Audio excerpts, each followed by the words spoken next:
a lot of the wanted to have a conversation around a lot of the education things that are going on, both federally and at the state level too. So concerns about the loss of federal funding, concerns about CISA formation, concerns about transition to a foundation formula, concerns about changes to the excess spending threshold, all of that. And so I checked with Flora and Sue just to see if it made sense, but it struck me as a really good opportunity to sort of use that regional rep role to try to pull people together.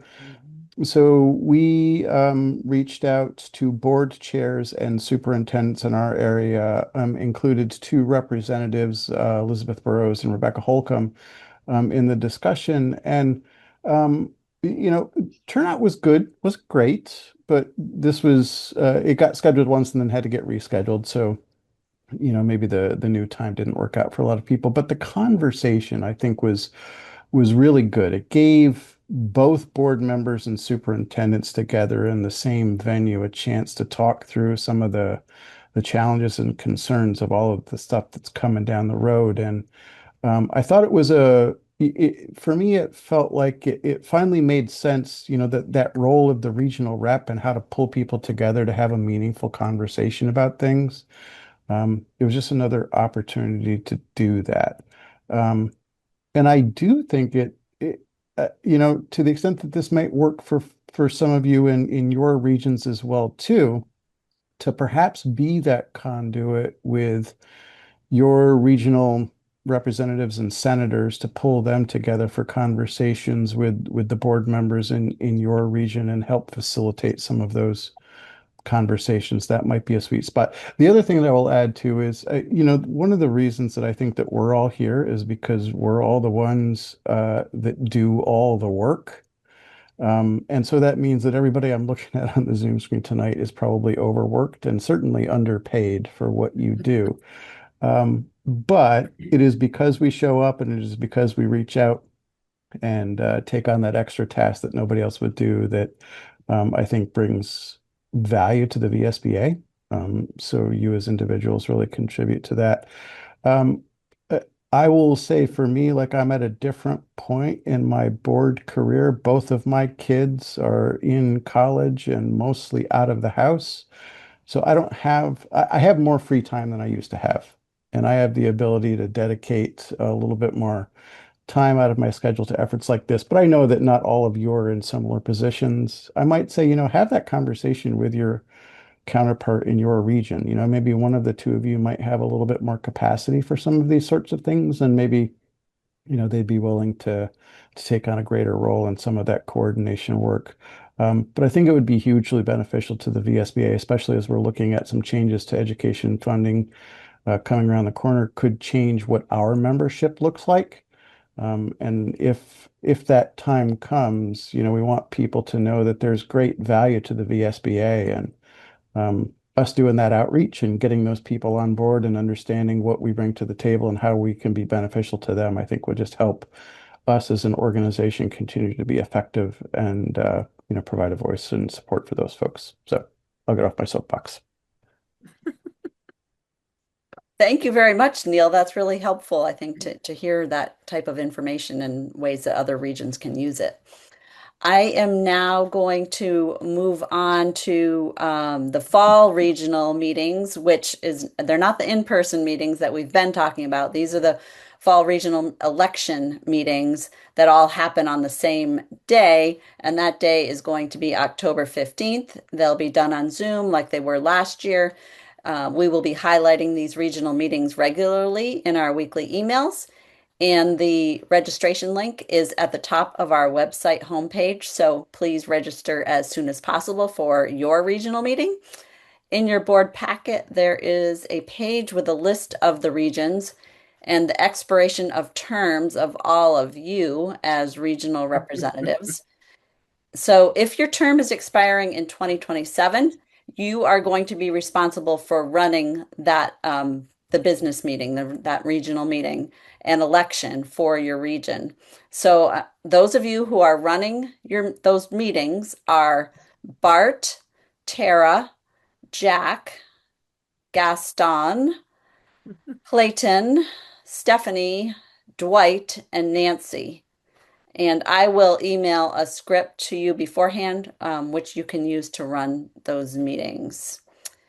And then we have the following board members whose terms are expiring, and you will need to run again if you would like to continue serving on the board. So as I call out your name, and I'm hoping Sandra can keep track of the responses here because I am looking at a different document than the minutes. As I call out your name, please indicate yes, you will be running again, or no, you will not be running again. And we hope that you will be running again. So first, and a couple of these, it might seem kind of strange because you just barely got on the board, but when you are appointed to the board, not elected, your term only goes until the next election, and then you need to run. So, Michael Kane,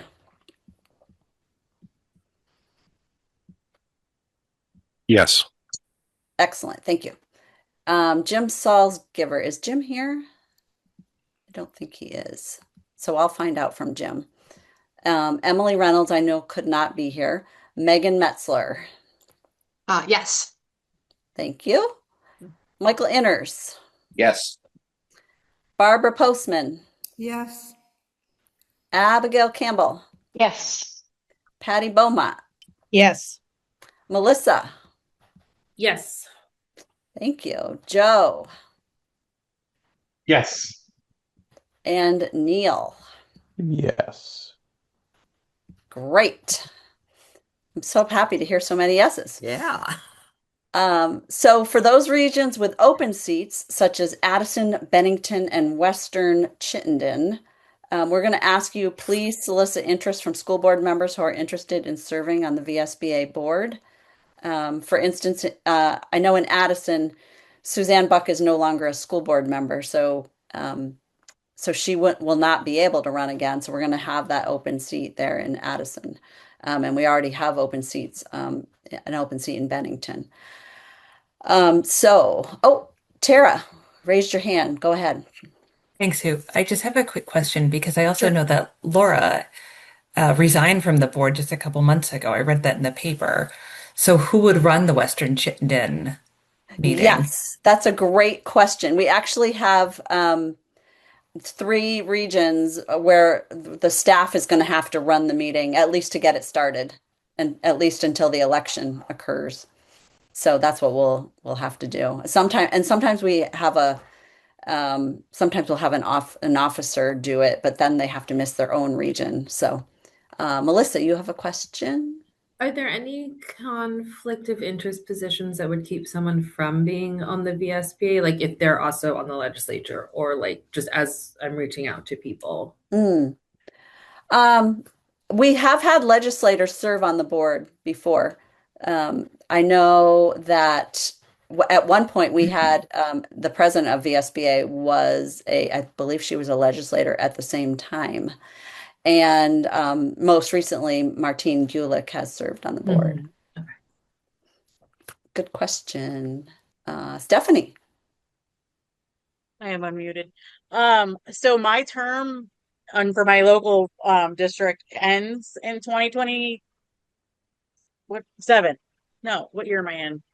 Yeah, 2027. I was like, sorry, but I do plan on running again locally, depending. And then if I do run, then I will still continue to be on. But at the moment, we don't know if I'm going to win because you never know. Yeah, that's an uncertainty for a lot of people. Yeah.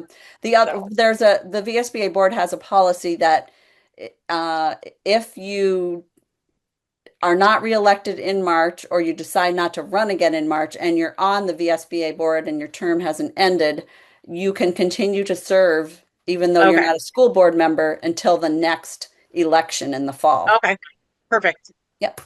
Then I guess we don't need to worry about that. No, you don't need to worry about it. Thank you. You're welcome. Any other questions? How do I take my hand out?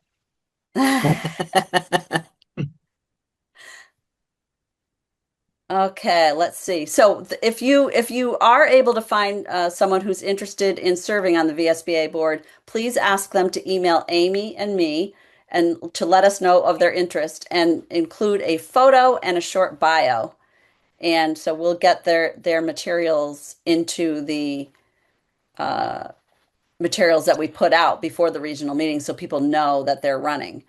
And then right after the elections at these regional business meetings, we'll be holding the annual meeting that same evening. So it'll be a very full evening. The annual meeting is where the voting on the resolutions occurs. So we are in the process of creating a model email for you to use to email the members in your region, encouraging them to attend these regional meetings where the elections will occur and the annual meeting. And Amy will notify you when it is ready. And if there is an open seat in your region, we suggest that you add language indicating that so that members who are interested can submit their information to Amy ahead of the regional meeting. And that concludes the report on this agenda item, Floor.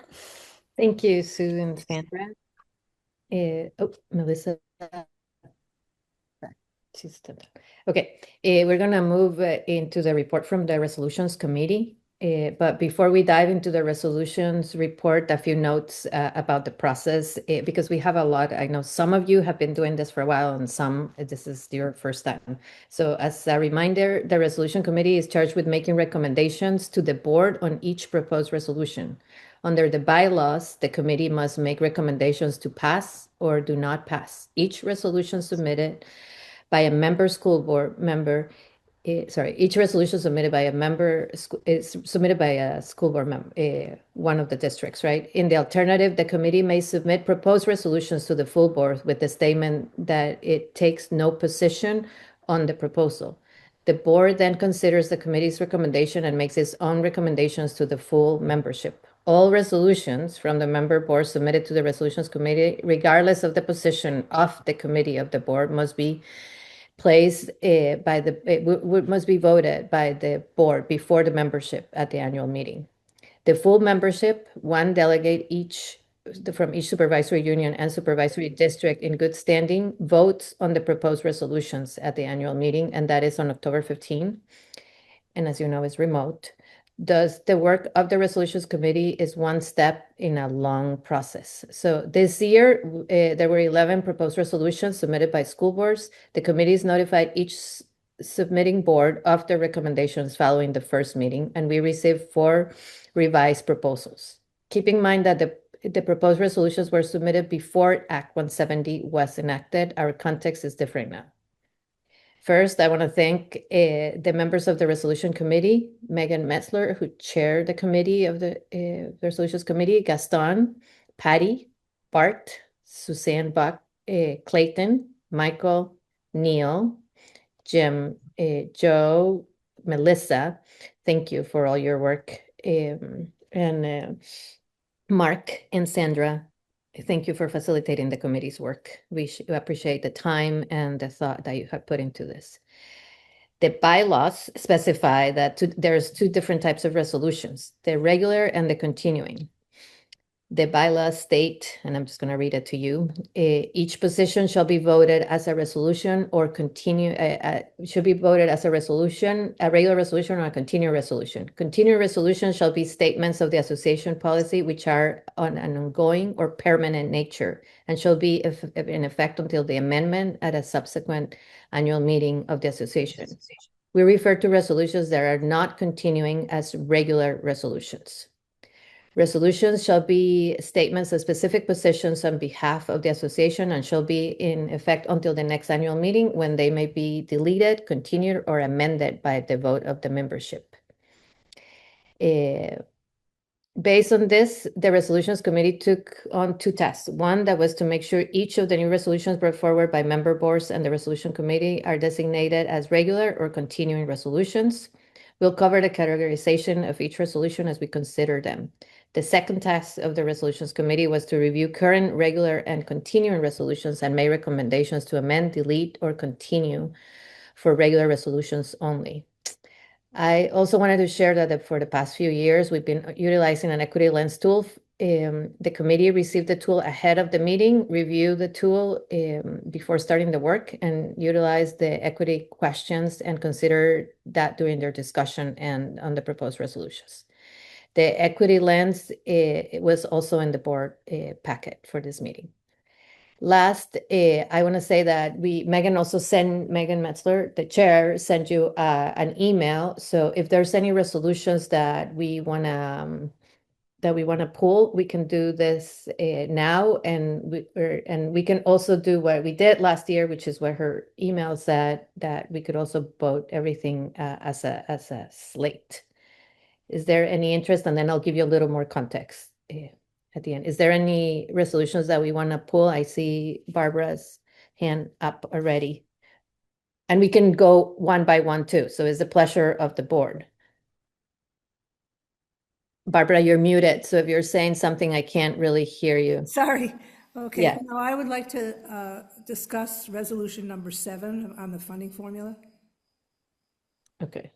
So pull number 7. Any other resolutions that we want to pull? I would like to talk about number 8, the Sabi. Thank you. Okay.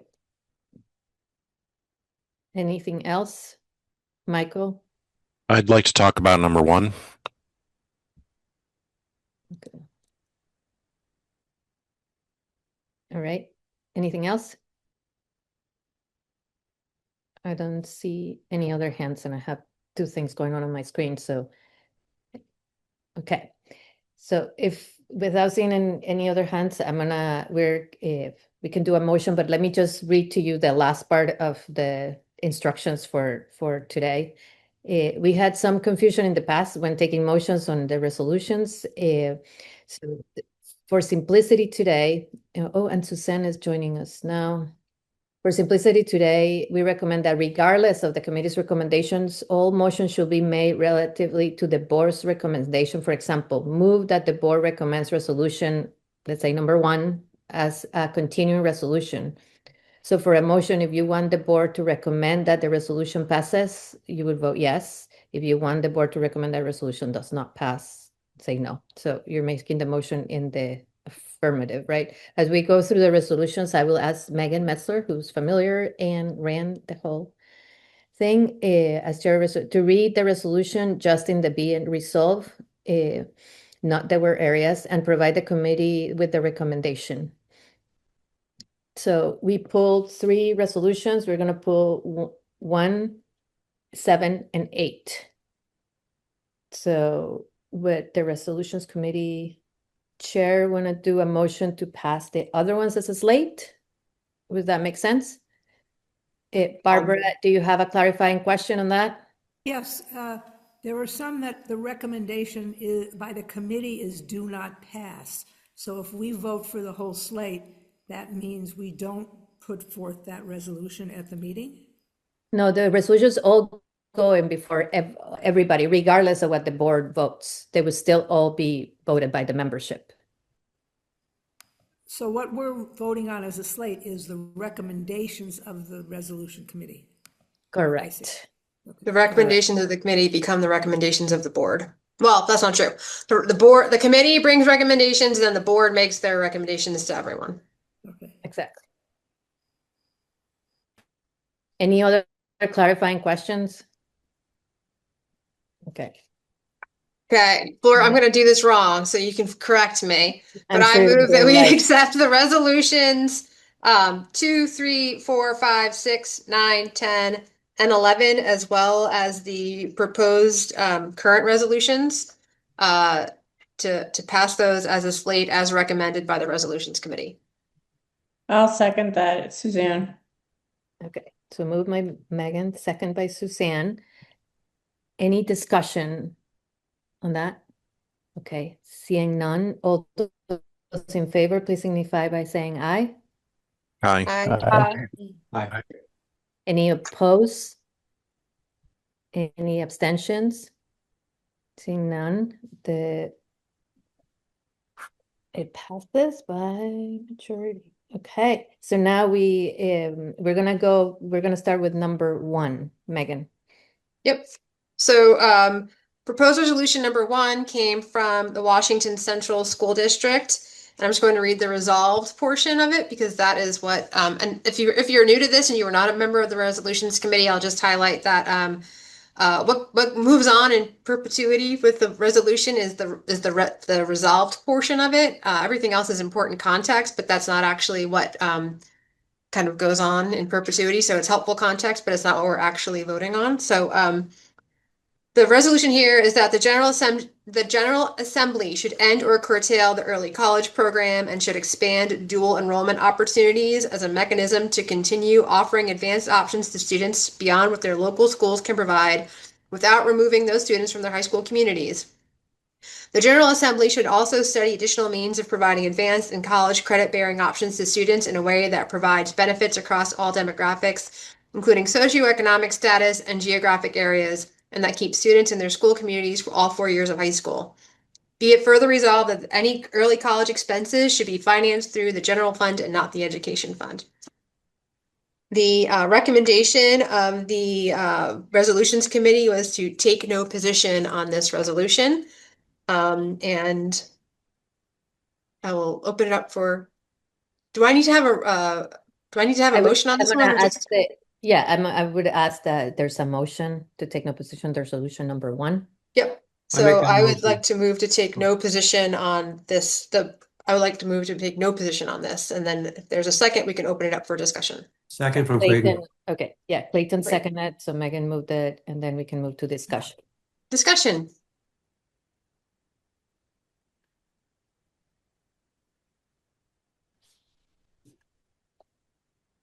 Michael. Go ahead, Mike. Yeah, sorry. Sorry, Flora, you're the That's chairman. okay. Yeah, you were responding to this. Yeah. Michael? So my concern with this one is that it seems a bit contradictory.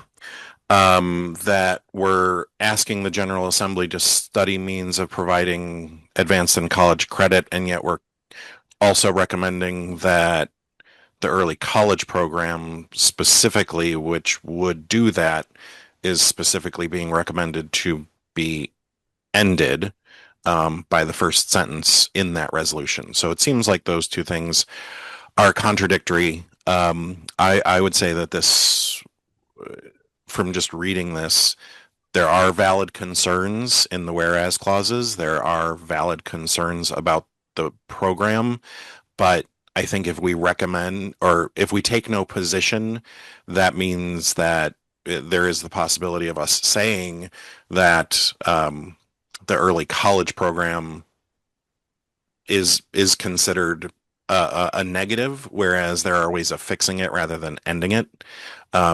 So those are my major concerns with this. I think I just want to clarify, when we take no position, I think that we're really being neutral rather than saying one way or the other. So the options before the resolutions committee were to recommend that we pass it or do not pass or take no position. And I think speaking for the resolutions committee, though, there are now 10 of us on this call. So any of you can speak up for me. I think that we all see the merits and also some of the concerns with the early college program.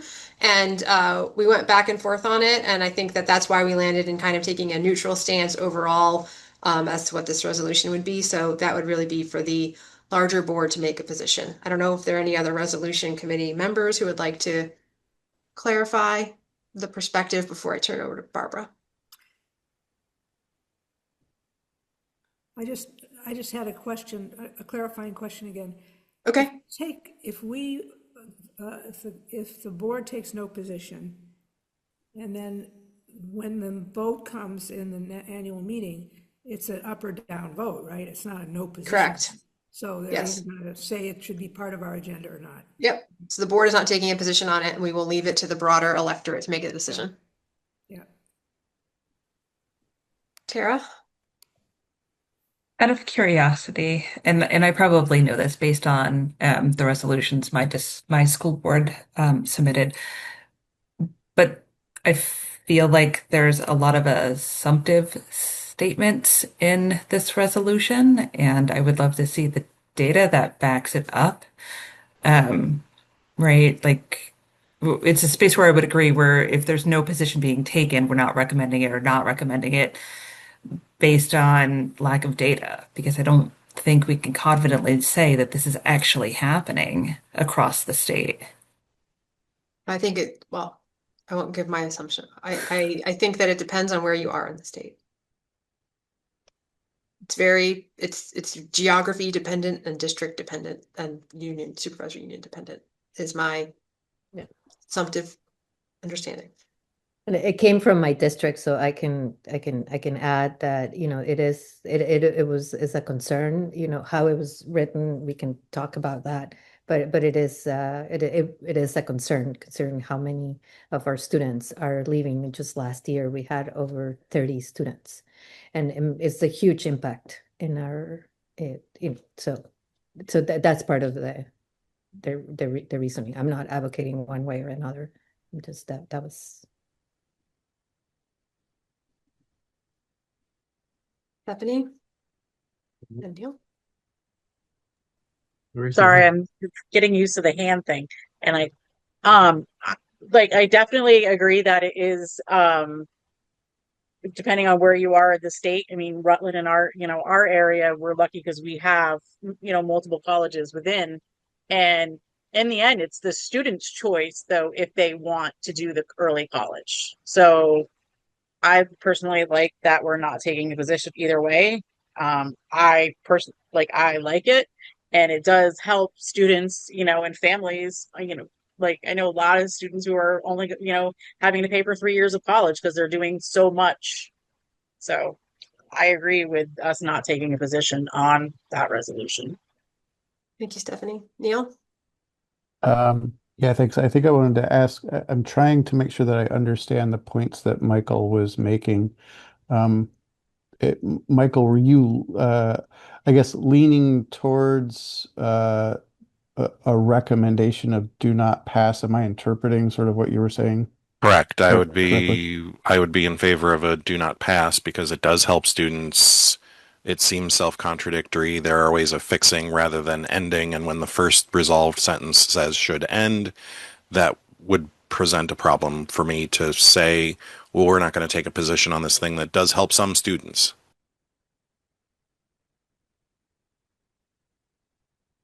Clayton? So, Michael, very specifically, that was the first thing that we discussed in the resolutions committee meeting, is that sentence ending any sort of pathway for any sort of student, it would be a wrong decision and a wrong position to put VSBA in. And so we walked that back a little bit from immediately do not pass, which was the vibe of quite a few of the people in the room, to is this a concern and can it be fixed? And should this be addressed? And so some of the rest of the stuff that is valid there, we don't want to ignore and just say walk away from.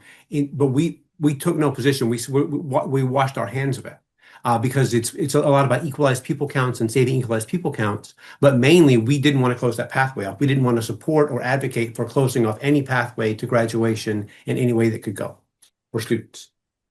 So that it definitely came up to do not pass it, and that was where we were hedging more than we were hedging towards passing it. So we took no position. Thank you, Clayton. Seeing no further discussion, we do have a motion on the table to take no position on this. Can I call that vote? Okay, so Susan's called the vote. All those in favor, please signify by saying aye. Aye. I Aye. Any opposed? Nay. Okay, so one opposed. Any I'd like to abstentions? abstain. Yeah. Okay, so one abstention, so Barbara and Michael, right? No, right. Okay. Moving into proposed resolution number 7, Megan. Yes, let me find that one. This one comes from the Burlington School District. And I would like to move that the VSBA board take the resolution committee's suggestion that we pass resolution 7 as a continuing resolution, and that reads as follows. The VSBA shall advocate to the General Assembly for the adoption and maintenance of a transparent, peer-reviewed, and data-driven education funding model that reflects the actual cost of educating students with differing needs, is informed by the findings and methodology of the 2019 Pupil Weighting Factors Report, incorporates regular review, public reporting, and independent validation, and ensures that the transition to a statewide foundation formula preserves and strengthens equitable resource allocation for districts serving high-need student populations. So that is the motion. The committee just actually reviewed this the first time, and we actually went back to the Burlington School District and asked them to make a couple of edits when we first reviewed it. And the committee was comfortable with moving this forward, given it relates to the actual foundation formula itself, and that it moves forward and that it reflects the actual cost of educating students with different needs, and that it reflects the methodology from the 2019 weighting factors report. And that we continue to ensure equitable resource allocation for districts serving high-need student populations. Thank you, Megan. So we have a motion, and Clayton, was that you seconding? Yes, ma'am, always. Okay, thank you. Clayton's always there to second us. Okay, so then now we can move into discussion. Any questions? Barbara, you pulled this one, right? So go ahead. Well, I think the majority of the resolution is excellent, and I would support it completely.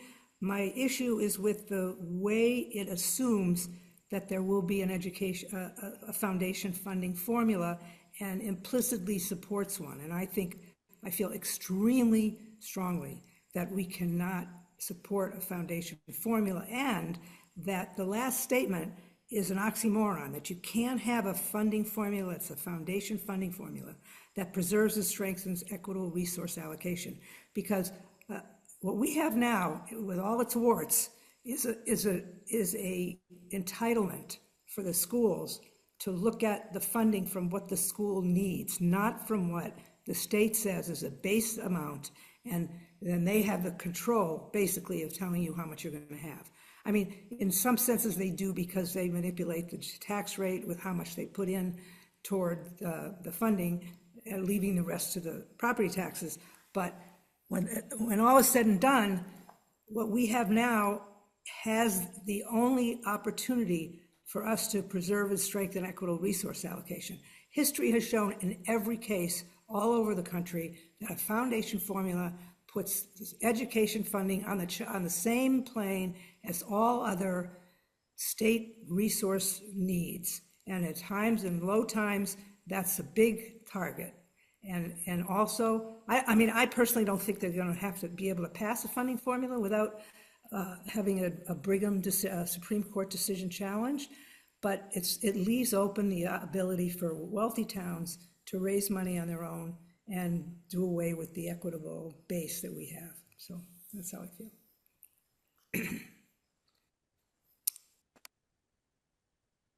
Michael, unless you have something for her, Megan, I think we can move to Michael. Michael? Yeah, I oppose this resolution primarily, partially because it endorses the foundation formula, which I think will be very bad for many districts, but also because it endorses the weighting study formula and that approach. The weighting formula has proven to be very inequitable to certain types of districts, particularly districts that are rural, tuitioning, and have a high special needs population, because it doesn't really properly take into account the cost of educating students in that environment. Right now, we compensate for that by having some of the highest tax rates in the state. If you move to the foundation formula, we don't even have that option anymore. And that will leave us with the inability to properly serve our students. The Act 127 and foundation formula had good intentions, but I think the actual outcomes have shown that it is not the ideal way to analyze costs. So I'm opposing this resolution. Thanks, Michael. Melissa? Thanks. So I am for passing this resolution. And this is a clarifying question. One, I agree with pretty much everything Barbara said, but I think a foundation formula is in our future. The foundation formula is part of Act 73 that passed. That is what they're discussing in January, is what that foundation formula will be. Because of that, the weighting is critical to make sure we are continuing to fund equitably, especially for those students who have higher service needs, whether it be IEP, FRL, or ESL in those in rural areas. In regards to the study that is mentioned, I do just want to remind everyone that we cannot say it did not work. The Act 127 was not a foundation formula. It was a re-weighting to support those students. And while it did lead to chaos, I'm not going to say it didn't. It did not go into effect until 2024, which means it did not have time to do what it was proposed to do before we were then faced with Act 73 in 2025. There was not enough time to see whether or not it actually did work. And I would also like to remind everyone that in 2024, that was also the year that the ESSER funds expired. There was a massive increase for health insurance for the teachers, followed by the fact that most townships did their reassessment of their property values. So a lot of blame has been put on one particular act for a lot of additional cost expense when it did not actually receive the time it needed to do what it was supposed to do. And as we face a foundation formula, if we don't advocate for strong weights, the reality is those high need, low resource districts are going to be facing deficits in the millions of dollars. So with all of that, I would really encourage the board to put their stamp of approval and to pass this resolution. Thanks, Member Phil. Barbara? I would respectfully disagree that the foundation formula it might be in law, but the legislature doesn't work. I mean, any law they make, they can always change. And no one has really figured out how to do that foundation formula, number one. And number two, if it's basically bad, there's no reason that we have to support it, even though it looks like the legislature is going to go forward with it. If we feel that it's not right, then that's what we're for. We're an advocacy organization that says, don't do it. And that's what I feel strongly we should be doing. Clayton?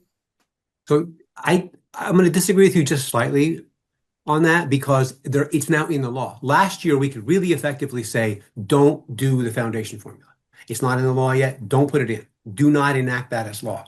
Now that it's law, you say, if you're going to do this, and if you're going to enact it and study how you're going to do it, then weight everybody correctly. So we can no longer act like it's not there or say, don't do it, because now it's the law.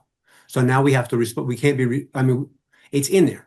They're going to do it. They're going to talk about doing it. We can't say to continue to say, don't do it, because now it's in the law. So that our position has to change at least slightly. Thank you, Clayton.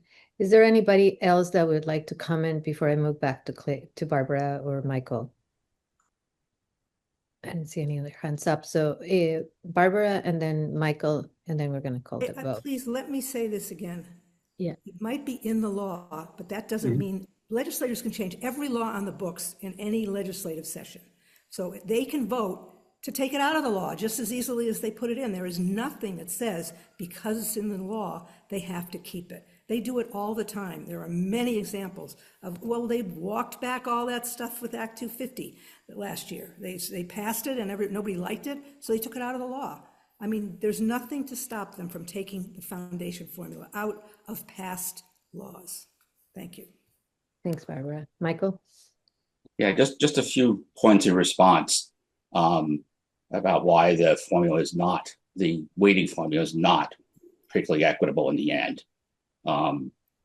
The weights for rural sparsity are laughably small and do not reflect the actual cost differences. If the weights for high school students and middle school students are appropriate, you'd have to explain why the tuition we pay is substantially more than the average cost times those weights, because it is, and which suggests that the weights are not correct. And finally, as far as I know, the weighting formula does not take into effect the number of special needs students that you have in the gap between those that can be covered by the census block grant and the $68,000 or so before the extraordinary expense reimbursement to kick in. All of these things are negatively impacting the education we can provide to our K-8 students. Thanks, Michael. So let's, Michael, do you have a comment? And then we're going to read the motion. So Michael, I have a question. So with the concerns that you've raised, is there a foundation funding formula that could take that stuff into account, or is it just inherently that a foundation funding formula will not take those concerns into account? That question to be? Yeah, I think so. Or anyone who knows. I mean, without seeing a foundation formula, I won't say it's impossible for a foundation formula to take these things into account, but we're explicitly endorsing the 2019 Act 127 formula, which I believe does not take these things into account. Any system will be flawed, but the impact is having a very negative impact on the educational quality we can offer in schools like these out here.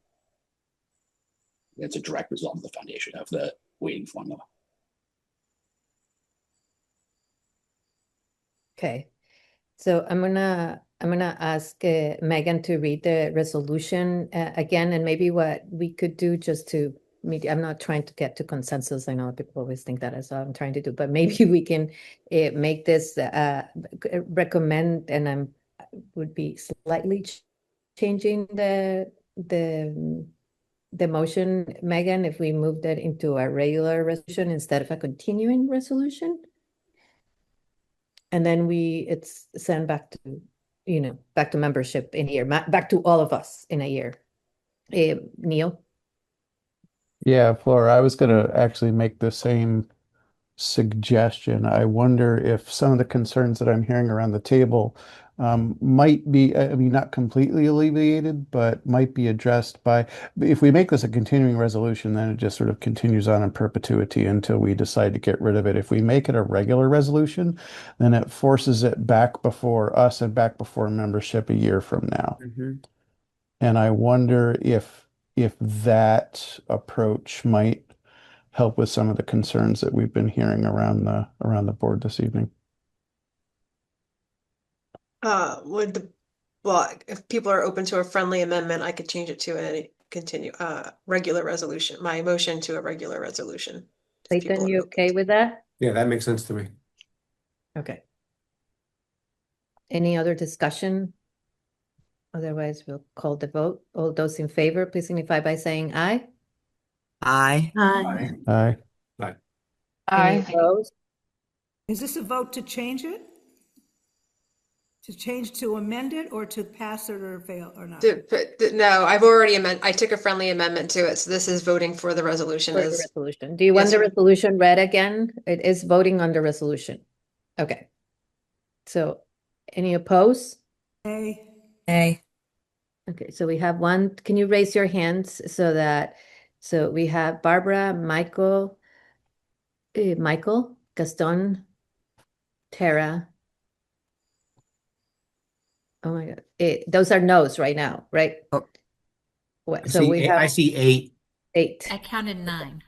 Okay. Keep them up, I see please. at least 8. Nancy, was your hand up? It was, but then I realized that it shouldn't have been up. Okay. So this is the nay vote. 1, 2, 3. Right. 5, 6, 6, 7 is what I'm counting. 7. 7 is what I'm counting. So, Yep. So did it pass? Like, point of order. So I guess did it pass? So hold on. Any abstentions? Okay. And then Yep. Sorry.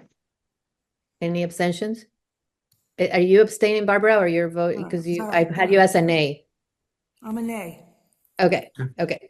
So I believe the resolution passes, but let me count. How many do you have, Sandra? Can the ayes raise their hand again? 1, 2, 3, 4, 5, 6, 7, 8. Yeah. So it's 8 to 7. Was it 7 or 8? on the No, no. 8 to 7. It was 7 on the nays. How many are here? Yeah, how many? There's 20, this says there's 21 21 participants. participants, and but if we take Take away so we Sue, take take away. myself, if we take away 3 and 4, yeah, because we have Mark too. Sorry. So that's So you have 16. 17 voters. We only Yeah. have 15 votes. It's 8 to 7. Abby And was a plot. Abby was a yay. Did you get that? So I was a no, yay. that I was going to ask you, Abby. So that would be Okay, 9. so I was yay. yeah, so it's 9 yeses then. And then did we had an abstention? Mm-hmm. I don't think so. I thought we did. Thought we did too. Did someone abstain? I didn't see anyone abstaining. Could we do a Barbara's roll hand was up, call? but Flor clarified that it was a no. Yeah, let's Why just don't do we a just roll call re-vote it? because it's getting so confusing. You can So re-vote it, no? do what? Revote, so with hands up. We're gonna recall. We're gonna do a roll call No, vote. I'm just gonna do a roll call. So I'm gonna Okay. start in the corner of my on my screen, and Sandra, I'll just call the names and you're writing. So Barbara, No. okay. Nancy, Yes. sorry, I'm writing at the same time. Joe, Yes. Patty, Yes. Bart, Yes. Tara. I can't hear you, Tara. No. No, okay. Megan, No. Neil, Yes. Michael. No. Okay, Michael Kane, No. Gaston. No. Okay, Clayton, I voted yes because the committee voted yes. So I voted yes. That's what we're Okay. doing. okay, Jack, No. Stephanie, Yes. Melissa, Yes. Suzanne. No. No, okay, Abby. I voted yes. 9. So I'm back to 9 and 7. Okay, That 60 votes, and I think it's because it's me. are you right? abstaining? 17. No, I vote yes if I need to vote, but I usually don't vote. But it's a roll call. I'm The, happy. the 16 votes not counting you would be 9 yes. 9 yes, Mhm. yeah. So it passes. Okay, so now we're gonna move to number 8. I would like to move that the board pass resolution 8 as a continuing resolution whereby it is resolved that the VSBA calls on the General Assembly to protect the original intent of school choice by implementing guardrails, including but not limited to 1, directing the Agency of Education to monitor and report to the General Assembly on enrollment patterns that indicate school choice is being used as a vehicle for relocation-driven enrollment rather than to serve the secondary education needs of students already residing in tuition towns. And 2, empower school boards to flag and report to the Agency of Education instances where enrollment shifts suggest potential misuse of the school choice framework. A second? Clayton. Okay. Discussion. This is Abby. So I'll just take it maybe piece by piece to sort of share some of my thoughts on this. And I have a problem with it. And so I went and looked at the legislation, and specifically, like the first paragraph is right on point. And I have no problem with it. That's the intent of the legislation as it has been enacted. The second and third, whereas are, in my opinion, not, they're far outside the scope of the legislative language, and they really become subjective to and I mean, to me, all of these issues around, they're really subjective. And it's really up to individual communities to decide how to market themselves. And it takes a really hard line when you get to the resolved, which I understand, and I took some direction as it relates to what is actually imprinted in our, it is the resolve section. And to me, it feels incredibly divisive. This idea of empowering school boards to flag and report to the Agency of Education around the way I read it is it empowers, I find it divisive. And I think some of our school choice communities are the poorest in the state. They've been identified by the federal government as REAP zones. They're literally the poorest in the state. And our school choice town is able to tuition at a rate that is below the statewide average. And we're dealing with a very small percentage of our overall student body. It is not a driver of cost in our overall education ecosystem in Vermont. It is not sending towns that is causing us to have the highest property rates.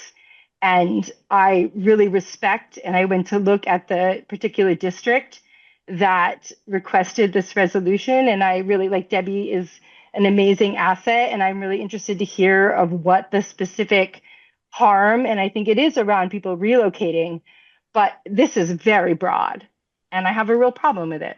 So thank you for hearing me out. I'm Thanks, happy to take any questions about my concerns. Michael, do you have comment? Yeah, I think it's a mistake to react to this sort of reflexively and seeing it as anti-school choice. I don't think it is. Particularly if you ignore the whereases. The whereas, if I had to endorse all the whereases, I'd vote against all of these, right? Because some of them make claims I disagree with, but the result is what matters.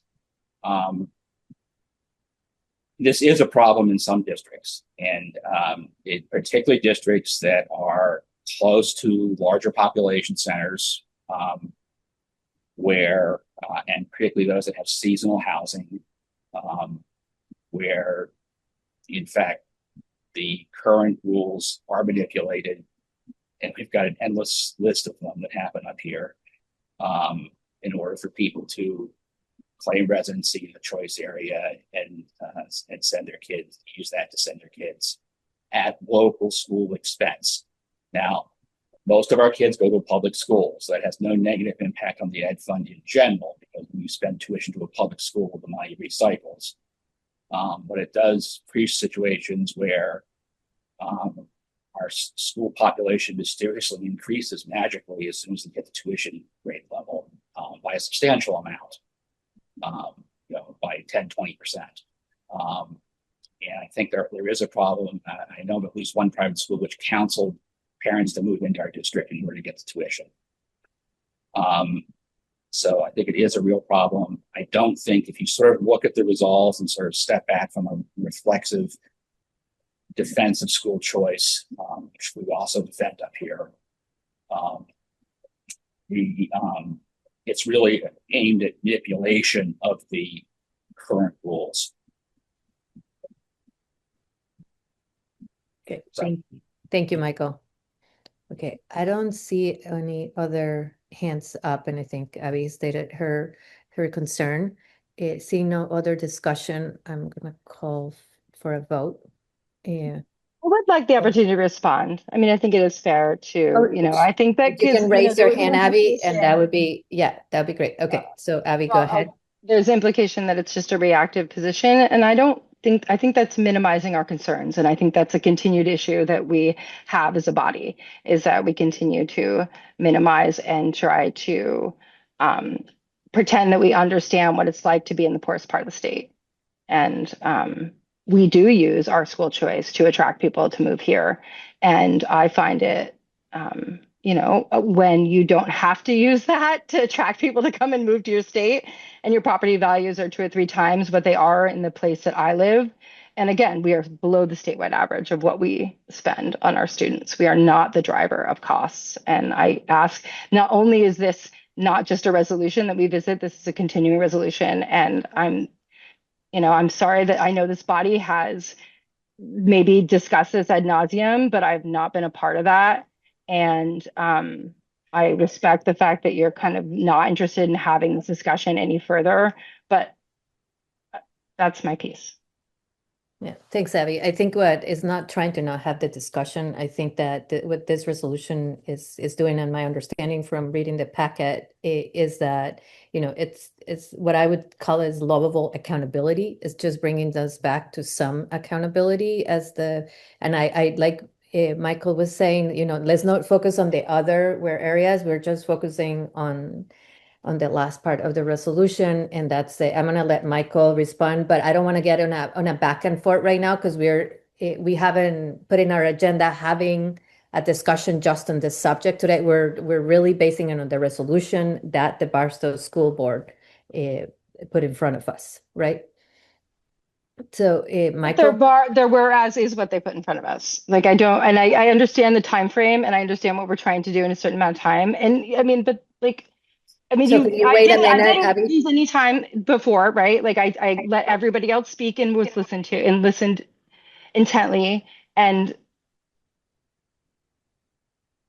okay, thank you. Michael.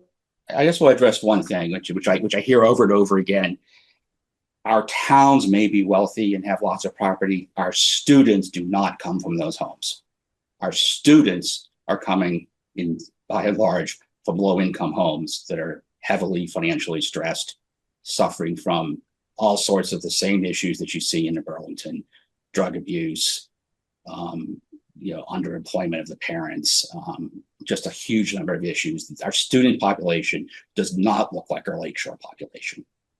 And I hear it over and over again, this assumption that our student population is a bunch of people coming out of rich, high income homes. That is not the case.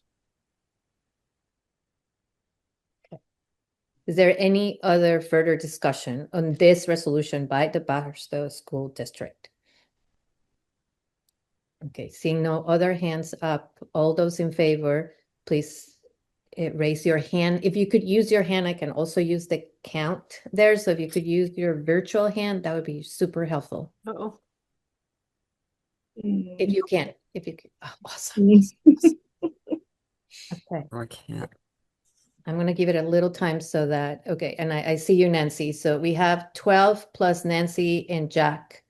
And Clayton. Oh, yeah. So hold on a minute. So the guys that had their hand up, please keep it up. Okay. So we have 11 plus Patty, 1, 2, 3.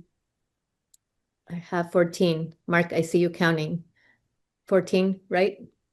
Okay, 14 yeses. And now please lower your hands. I'm going to give it a minute. So we have all lower hands. All right, thank you. So Megan, all those against the resolution, please signify by saying nay or well, no, let's raise your hand. So keep it simple. Raise your hand if you're against. We have one vote. Okay. And any abstentions? Okay. You got it, Sandra? Okay. Okay. So now I'm going to give everybody a little break, stretch. We are a little bit ahead of schedule. So instead of giving, if it's, we also want to get you out of here on time. So we had a scheduled 10-minute break, if that works for you. We had originally 5 minutes. I can give you 10 minutes, or we can come back in 5 minutes so we can get out of here. It's 5 minutes. Get a little bathroom break, get a glass of water, and we'll be back here 6:11. Okay. Right.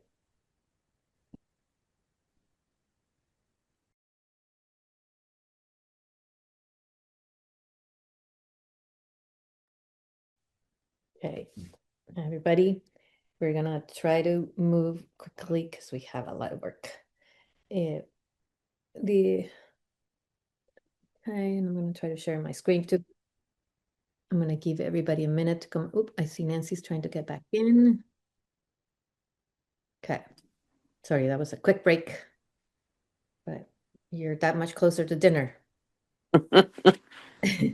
Okay, ready? Everybody here? All right. Yes. Okay, so according to Article 10C of the bylaws, the executive committee conducts an annual review of the bylaws of the association and recommends any bylaws changes to the board of directors for action by the membership at the association's annual meeting. The recommended changes to the bylaws are in your agenda packet this year. The recommendations are relatively minor. I'm going to share my screen and go through the recommendations. Just give me 1 minute. I have them open. And where did they go? I think here they are. I think, oops. Can you see them? Oh, nice. Can you see it? Yes. Yes. Okay. Okay, so I'm going to go quickly through the recommendations. Sorry, I thought I had it right at the beginning.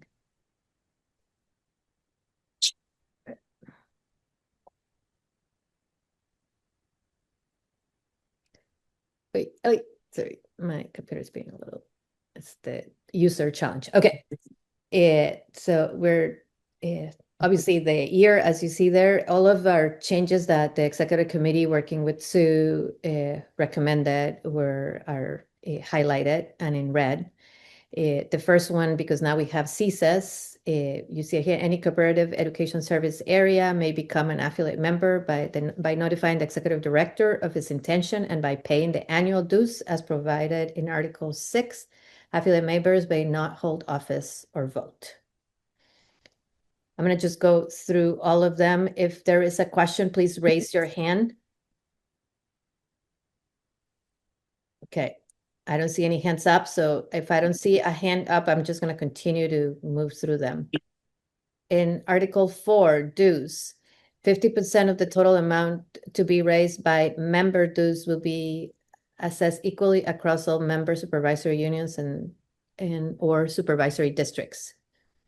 And then below you see dues assessed to affiliate members shall be established by the VSBA board. So we're not establishing the dues right now. We are just making the change above and this change here by member dues. Everybody okay with that? Questions? Sounds like everybody's okay with that. We're gonna move. Flora, can I ask a question? Yes. Is this are CISA? Sorry, I didn't have a chance to read all the way through this. Are CISAs then the only entity that would be considered under the status of affiliate member? Correct. Sue, I'm gonna put it back to you, but after, yeah, Sue was able to talk to other associations that have BOCES on them, and it's just ours is, Sue, are you there? Yes, Okay, yes. I'll let you. So we did have a request from the existing CISA to be a member. It wasn't permitted under our bylaws. I checked with other state school boards associations across the country that have CISAs or their equivalent, and most of them do, and most of them allow for membership in their association.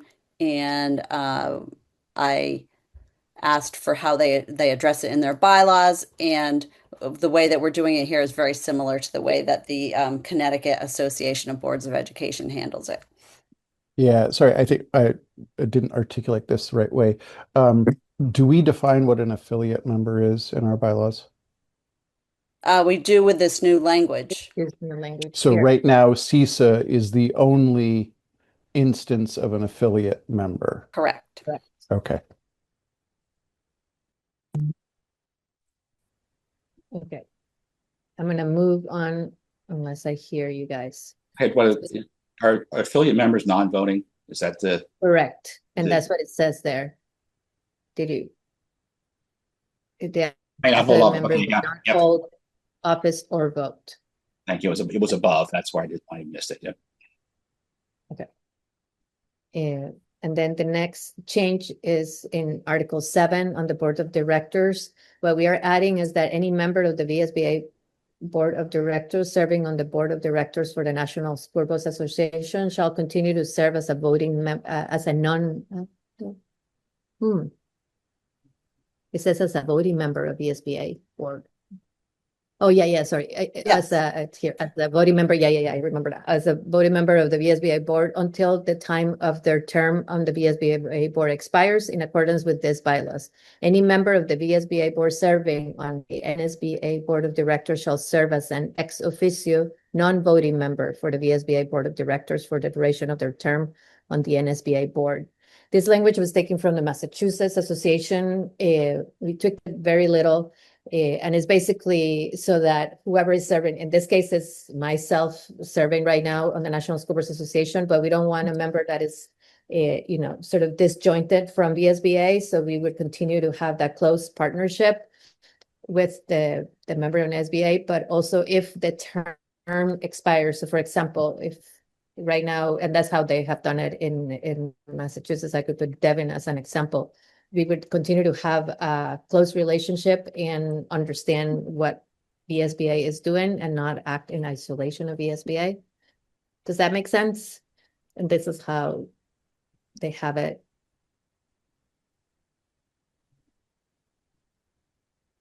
Gaston. Yeah, thanks, Flor. I guess the only question I have is if you're the only person that this applies to at the current time, then you serving as president, and you said earlier that you don't typically vote, but in instances where the yays and the nays are equal and you would break the tie vote, doesn't this sort of say you can't? And so then what do we do if we have a tie vote? Do you see what I'm saying? As long as I'm still serving right now, I would still be serving. I wouldn't be ex officio. It's later on, like if I had stepped down from being president, right, and I was not coming back, then I'm an ex officio member of I'm not no voting member, and I'm sitting on the board meetings just listening to it so that I am knowledgeable about what was going on. This is for the national school boards. So it keeps that connection tight. But right now, I'm still a full member of Vermont School Boards Association, the president. I'm still an officer. Okay. Thanks for that explanation. Sorry. Okay. Does that make sense, Sue, that I meant that? Good. Yes. Okay. Yes. So yeah, and you would actually continue after you're done with your presidency, you continue as past president for 1 year. Correct. And then you would be off the board unless you got re-elected by your region. But you could still be serving at that point. You could be an ex officio member of non-voting member of the VSBA board. Okay. Thank you, Neil.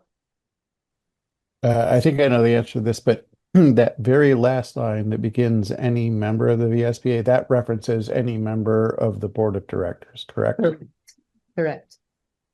Yeah. Yes. Gaston. Yeah, sorry, it's not Gaston, it's Michael. I already did Gaston. Yeah, it's just. I was actually confused about that because a member of the VSBA would mean just any school board member. Yeah, it could be any not necessarily a member of the VSBA board.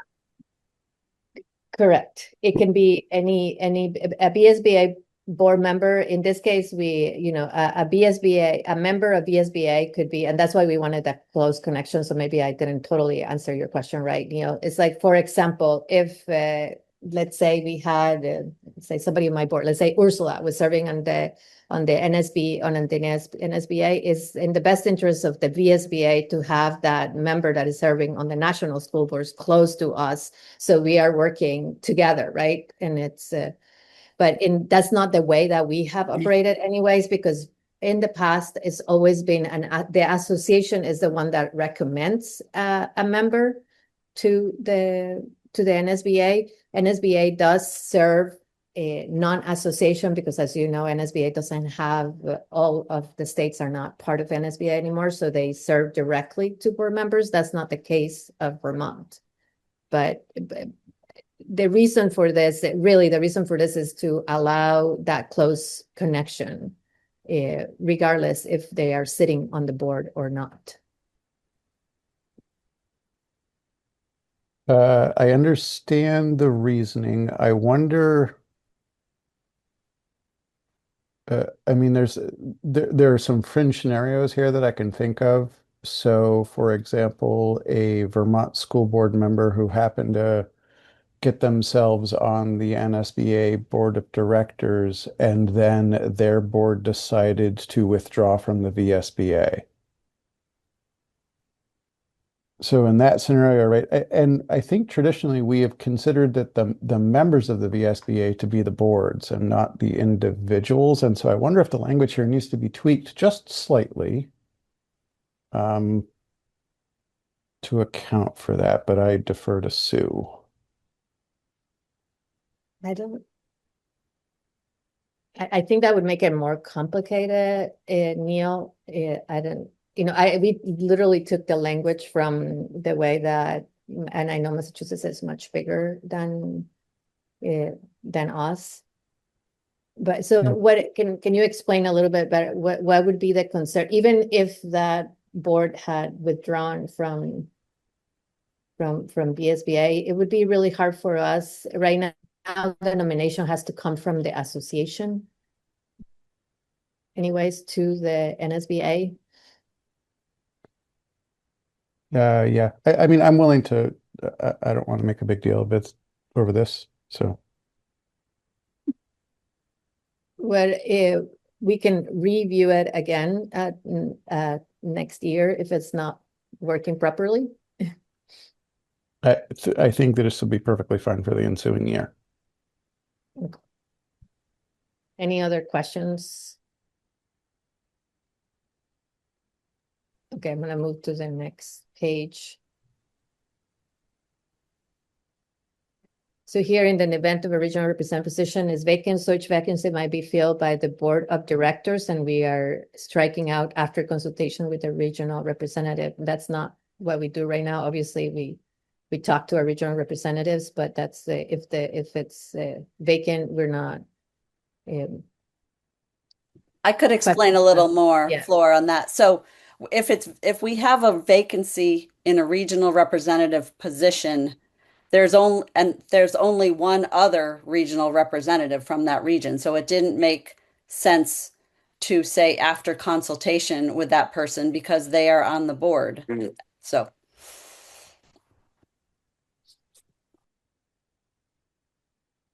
Do you guys have a problem with that? I don't see any hands. Their duties shall be usual as the usual duties of such officers. We took this sentence out because we list the duties of all the officers already. And what the executive committee is compromised. Do you want to add anything there, Sue? It's really cleaning the language. yeah, I think you covered it, Flora. Okay. I'm gonna move, these guys are just the dates on the bottom. And then here, other resolutions may be presented at the annual meeting, provided in writing with sufficient copies for voting delegates. It is not something, our meetings are remote now. And 60, the rest was good. And then in D, and if the amendment is detailed in nature, sufficient copies for the voting delegates shall be furnished. It's not something that we're doing right now because it's remote.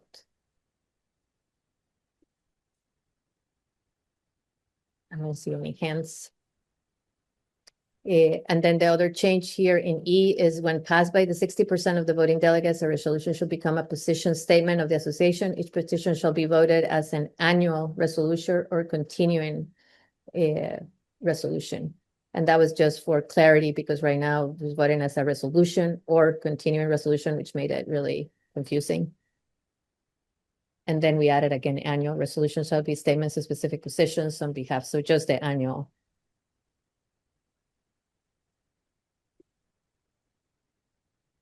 I don't see any hands and I just see part of you guys. And those are all the changes on the bylaws. So be looking for a motion either from the executive committee or any I of would the like to board move members. to accept the amended resolution, bylaws of VSBA.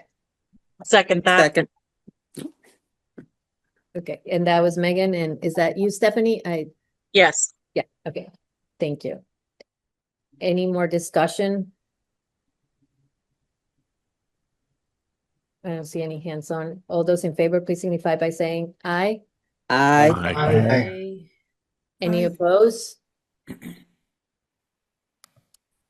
Please say nay. And let's see, any abstentions? I have one question. The amendment process seems to require an annual meeting.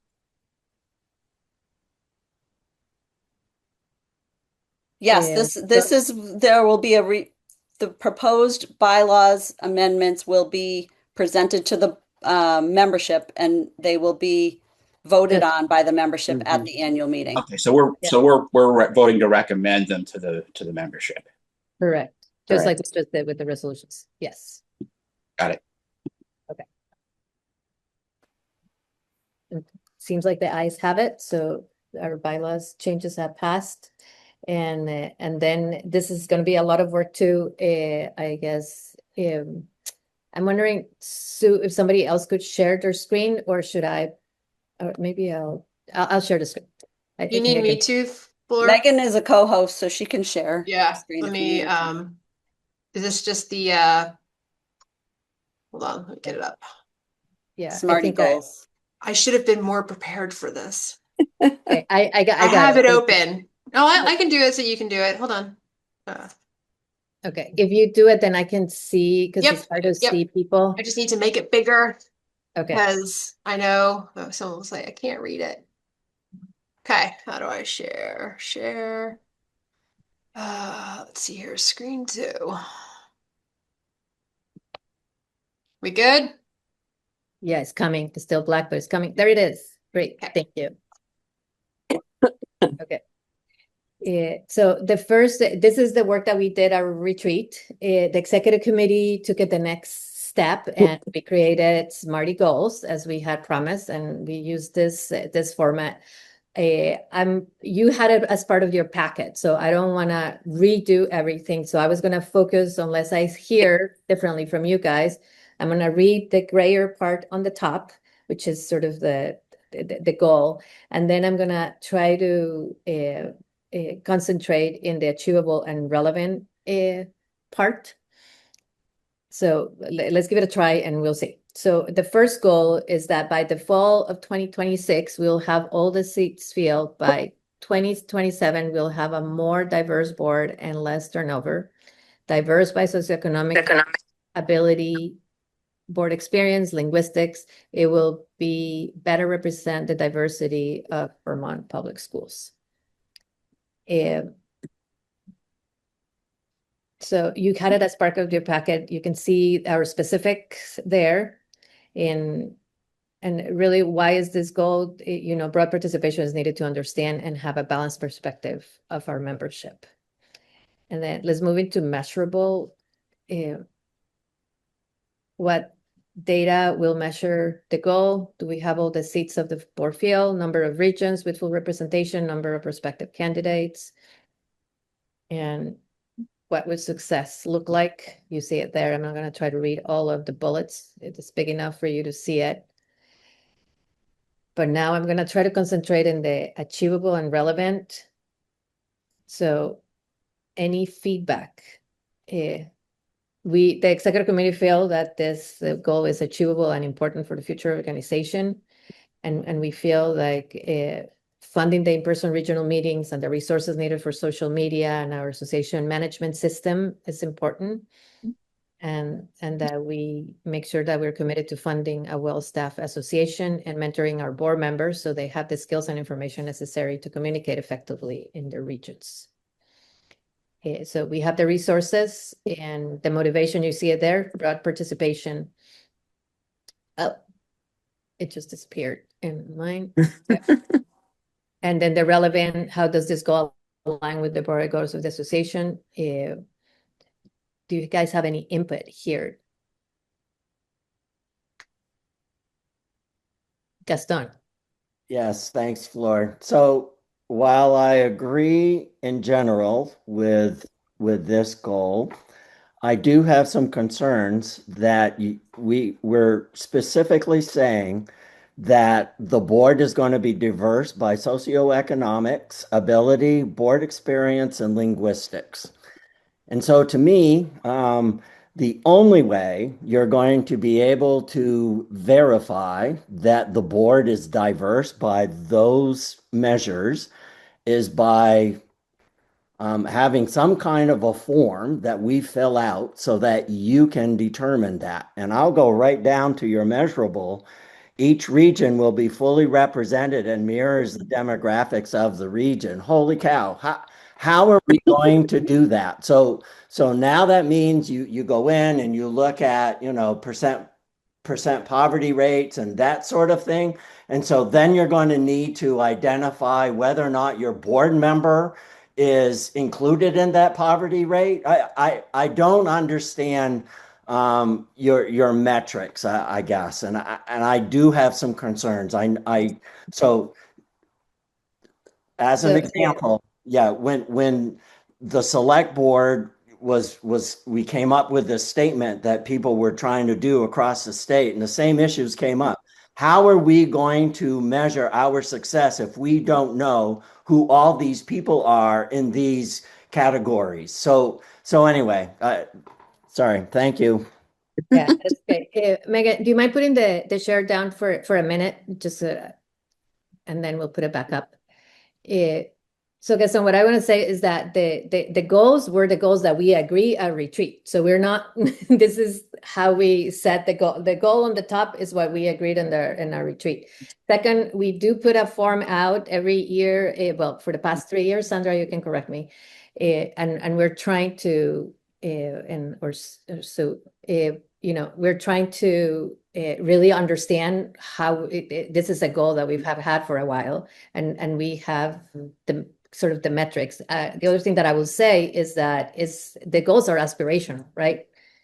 So we can we can tweak them a little bit. I think even within us right now, there is some of that socioeconomic diverse. There's some linguistic. It is not going to be perfect, but this is a goal that if we want to measure it differently, all years, that we are all open. This is what we came up with. So if there's any specifics that you would want to change, please tell us. Michael Inners. Right. Okay, unmute.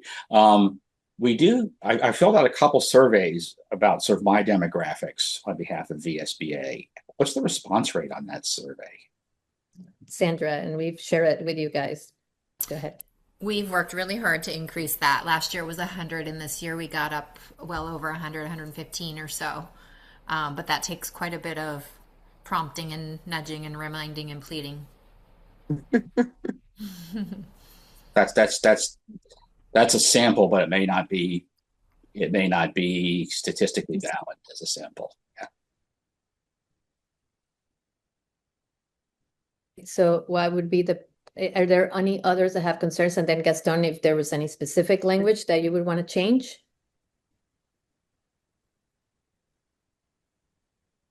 Patty, did you have your hand up before and I didn't see you? Is that React working for you? Go ahead, Patty.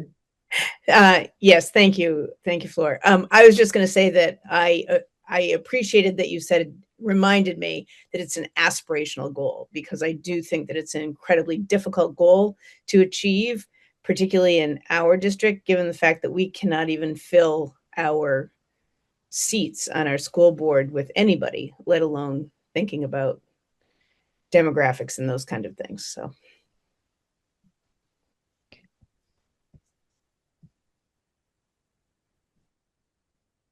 Anybody else? Weird. Okay. Gaston, if you think of any specifics, we can, change a little bit the measurable or achievable, if there's any places where you can think of some other specifics. But if it's aspiration, are you okay moving forward? I'm not asking you to completely support it, but at least not block it, but moving forward in an aspirational way to, okay. All right. So Megan, again, I'm going to ask you to share. Sorry. Goal number 2 is what we were talking about, is protect our strategic focus. So by the fall of 2027, we'll have developed a rhythm in our meetings with our strategic blocks, and members will be empowered with the resources they need to participate in high-level strategic discussions for statewide representation. You guys all had the packet. So I'm gonna again moved all the way down to achievable and relevant. We felt that the goal was doable.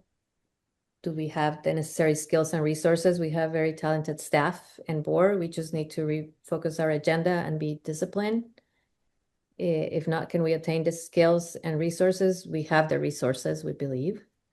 And what is the motivation for this goal? Empowering members with the skills and information and talking points for statewide representation. We were trying to be simple, but also make it achievable. And hopefully you don't feel like this one is too aspirational. But and then in relevant, how does this go align with the broader goals? This is a goal that we all agreed on, and it aligns with our priorities and being more proactive in our advocacy. In order for us to be able to have statewide representation, we need to empower them with the knowledge and skills that you guys need, that we all need. And we had 2 other bullets there. Elevating strategic discipline will bring clarity in our advocacy and empower our board members with the knowledge and resources they need. And why are we setting this goal now? We are in the middle of education transformation in Vermont, and we need to model good governance for the state. Are there any concerns? Neil? No concerns for, but this concept of a strategic block, and I heard you mention it at the very beginning of the meeting tonight, and the agenda was possibly set up that way, but I didn't see any indicator in the agenda. Like, what is a strategic block and how does it get utilized? So what we were hoping, and this is something that we're trying to start. So we're all open for ideas. So the idea would be that we would spend more time discussing things so that people understand more what the work that we're doing right now as a board. Where we kept hearing from, and I'm opening because I have a couple of notes on that. What people were telling us, and I'm just because Gaston her email, Barbara had email, and different people have that they wanted to protect the conversations that require us to have leadership and vision. So I'm not trying to redo the work of the legislative committee, but some of our board members felt like they did not really understand what their responsibilities are and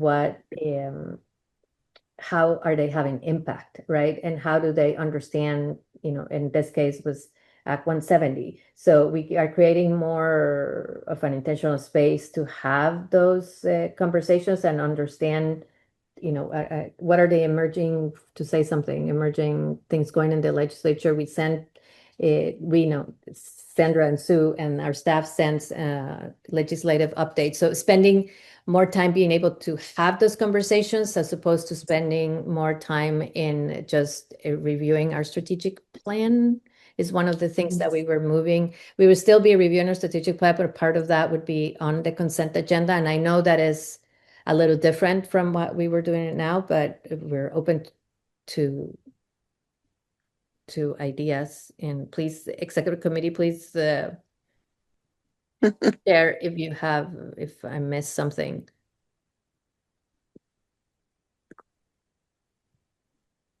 We want to be actively looking at the future and not just be reactive to as part of, I'm looking at Barbara.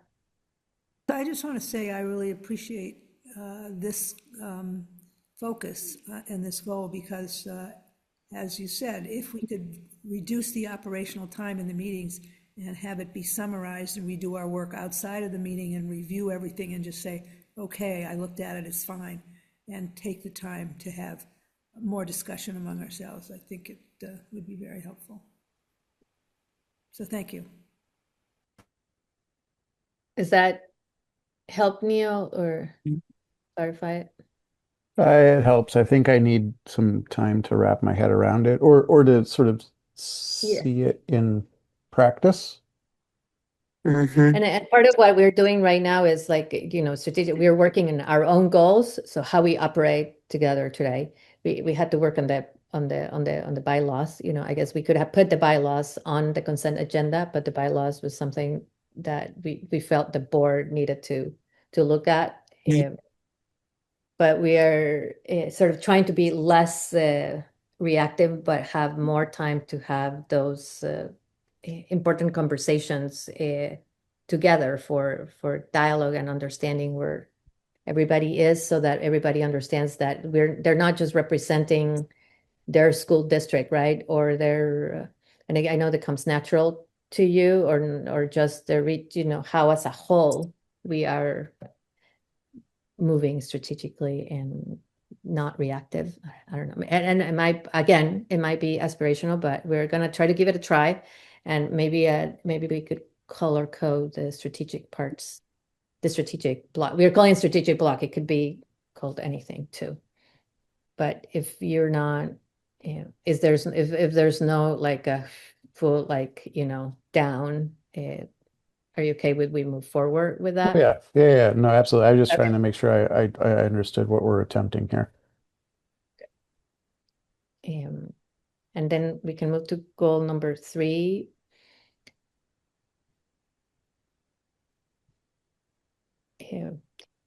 So then goal number 3 that we agreed at our retreat was clarify roles and strengthen advocacy.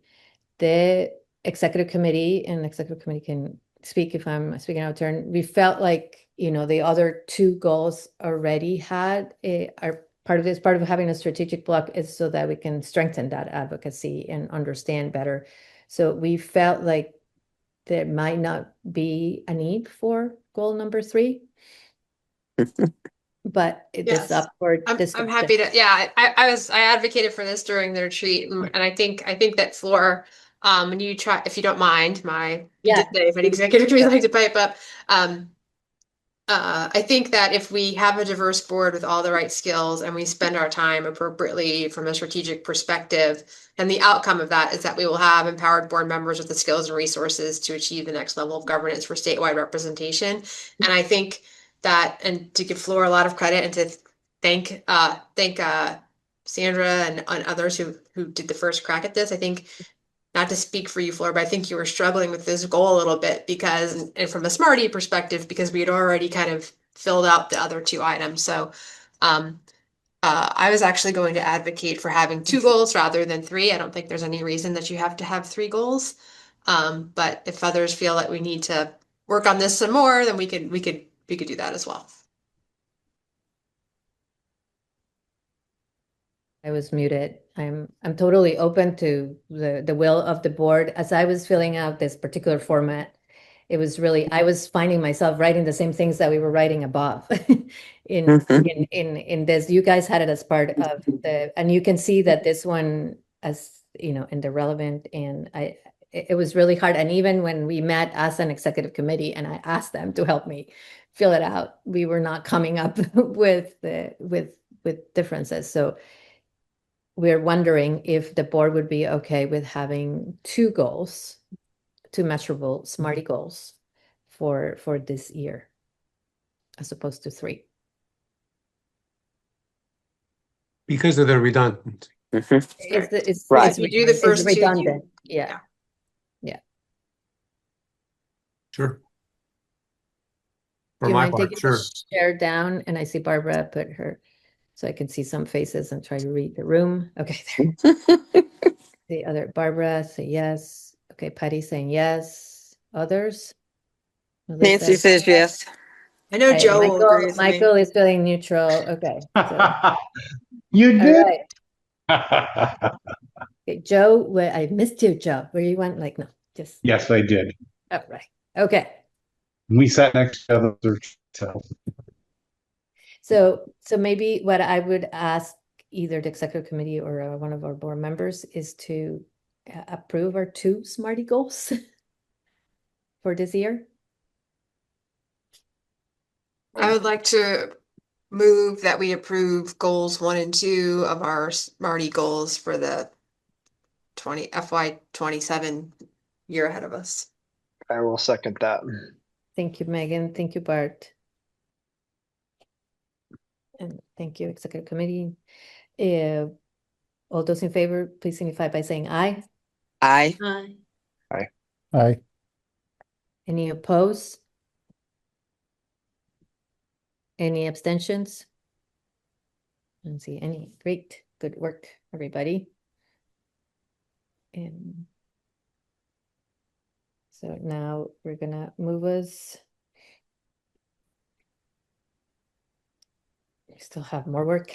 Appointment to the alternate employer commissioner.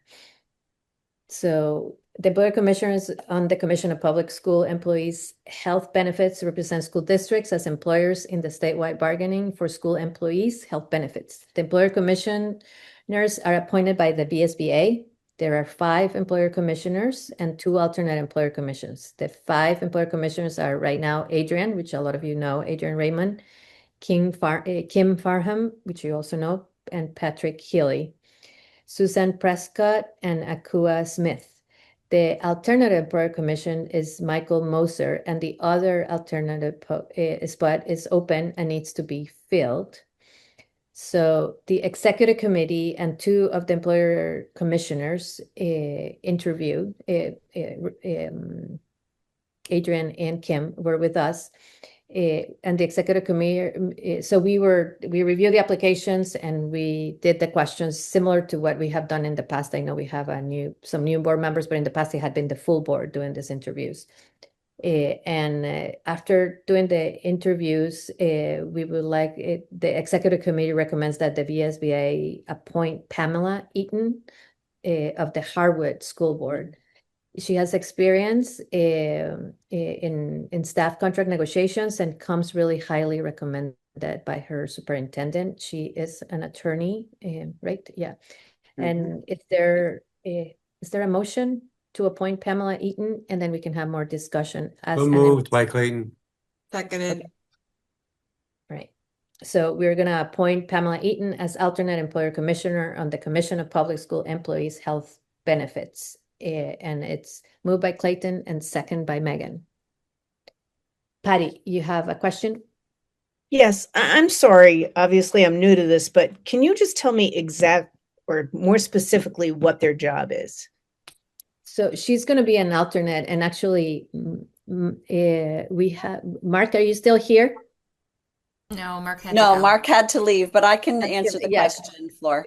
Yeah. So And these are the people, right. Patty, that negotiate statewide health benefits for public school employees. So they're And actual negotiators. yes, they are the people that do the negotiation. The Vermont NEA also appoints the people. Those are the employee commissioners. Our appointees are the employer commissioners. Gotcha. Thank you so much. I appreciate that. You're welcome. Yeah, I was thinking you were asking more about what the job is, and I'm like, Mark has done it. Yeah. But they mostly meet remote, and More yeah. specificity. Thank you. All right. Yeah. Any more discussion? All those in favor, please signify by saying aye. Aye. Aye. Aye. Aye. Any opposed? Any abstentions? I need to abstain since I was one of the candidates. Okay. Thanks. Yeah, thanks, Michael. Okay, so the motion carries. Thank you, everybody. So now, believe it or not, we are in our consent agenda. So could I have a motion to approve the June minutes, which were also part of your packet? So move. Thank you, Nancy. Second. I'll by go second. Clayton. I like it. Okay. All those in favor, please signify by saying aye. Aye. Aye. Any, Aye. any opposed? Any abstentions? Tara, you're abstaining? Okay. All right. The motion carries. Any new business?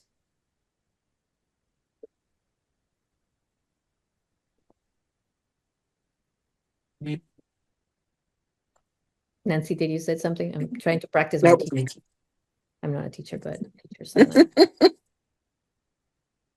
Okay, kids, you're almost to dinner. Okay. Well, I would say that we adjourn by consensus. Thank you, everybody. We'll keep working on those strategic blocks. It will have a lot of work ahead of us. I'm excited for the year ahead and enjoy the last few days before school starts for some of you, or your kids move to college. And it's really nice to see you all. Thank you, Sandra. Thank you, Sue. Thank you to the staff. And you guys are amazing. Thank you, Bye. Floor. Thank you.